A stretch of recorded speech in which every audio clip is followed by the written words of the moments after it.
Episode 8, Week 8 Usage. As usual, we'll leave the description of the setup at home in the notes below. To start off with the mileage, the car's done now up to 3,010 miles, which is 130 miles for the week and 1,149 since the start of the logs.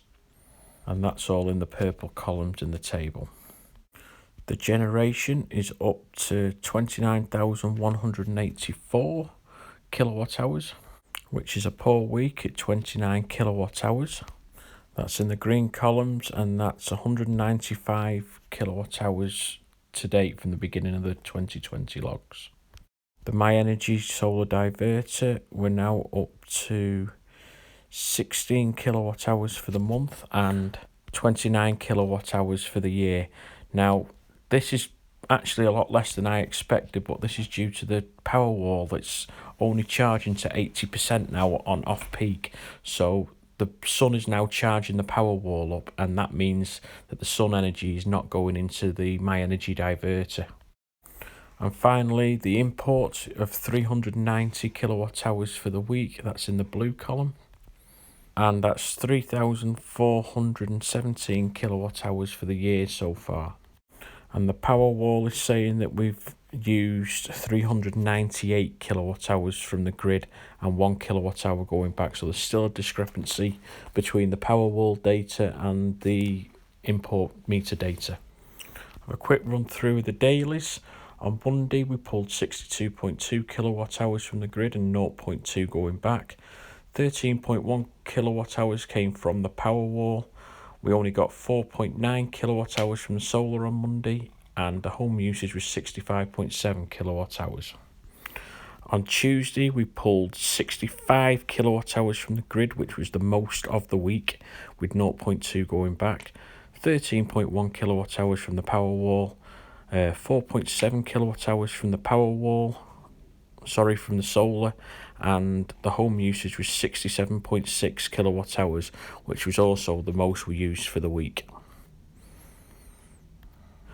On Wednesday, we pulled 55.5 kilowatt hours from the grid, with nothing went back.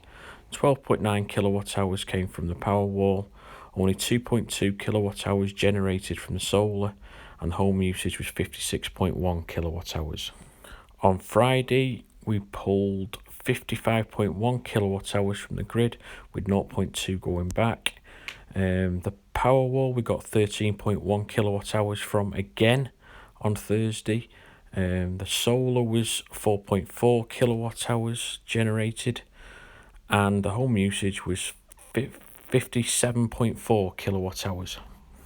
On Friday, we pulled 56.3 kilowatt hours from the grid, and nothing went back to the grid. We got 12.9 kilowatt hours out of the Powerwall, and that was due for it not completely discharging again.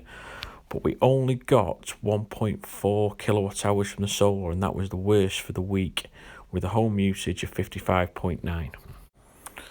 On Saturday, we pulled 59.4 kilowatt hours from the grid with nothing going back. We got 13 kilowatt hours from the Powerwall.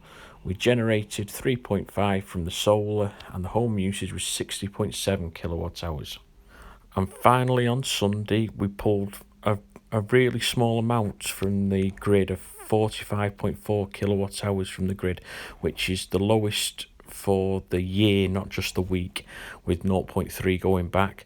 We got 11.8 kilowatt hours from the Powerwall. The solar was the best of the day of 8.5 kilowatt hours, and the home usage was 50.6 kilowatt hours. And finally, the gas, we used 6.64 kilowatt hours for the week, and that's in the final columns on the chart. It's also worth mentioning that that the kids were off school this week, so there's probably a little bit higher usage than normal. I'll get week 5's costs up over the next few days, and again, thanks for watching, and please like and subscribe.